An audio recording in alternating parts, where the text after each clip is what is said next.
Prince Harry returns to London courtroom, reportedly with evidence, in the third and final chapter of his legal war against the British press, as millions of dollars remain on the line. The Duke of Sussex is expected to take the stand at London's High Court in a trial that could reshape British media law.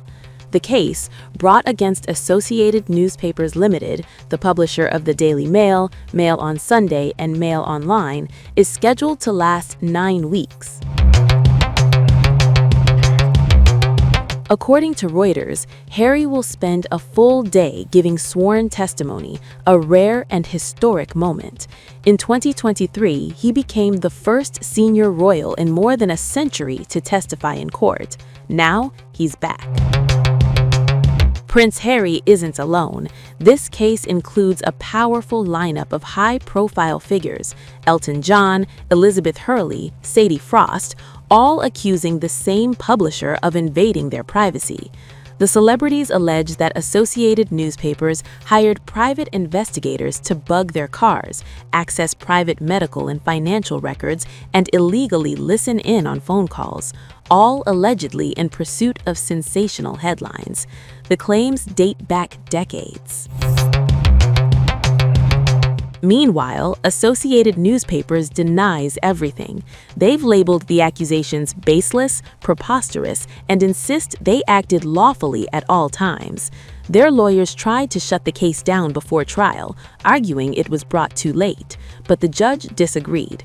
Justice Matthew Nicklin ruled the claims had a real prospect of succeeding, stating the publisher had failed to deliver what he called a knockout blow.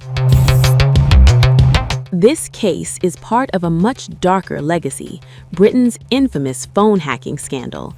At the turn of the century, journalists at multiple tabloids were caught intercepting voicemails, not just of celebrities, but crime victims, politicians, and even grieving families. One of the most explosive twists centers on a private investigator named Gavin Burrows. In sworn statements, Burrows initially claimed he carried out hundreds of jobs for the Mail between 2000 and 2005, targeting Harry, Elton John, Elizabeth Hurley, and others.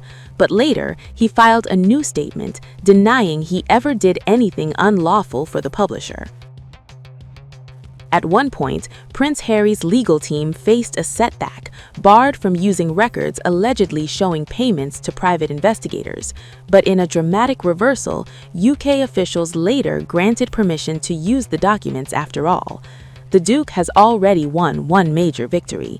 In 2023, a judge condemned the Daily Mirror for widespread and habitual phone hacking. And last year, Rupert Murdoch's tabloid empire issued a rare apology and paid substantial damages to settle Harry's lawsuit. Now, the spotlight turns to the Mail. For Prince Harry, this fight goes far beyond headlines. He has long blamed the press for the death of his mother, Princess Diana, killed in a 1997 car crash while being chased by paparazzi in Paris. He also says relentless media attacks on Meghan Markle pushed them out of royal life entirely, forcing their move to the United States in 2020. In Harry's words, this is about accountability, not revenge. The trial unfolds against the backdrop of fractured royal relationships. Harry's 2023 memoir, Spare, burned bridges with painful revelations. A Netflix series only deepened the divide. But signs of thawing emerged last fall, when Harry and King Charles quietly met for tea. However, this time, reconciliation appears unlikely.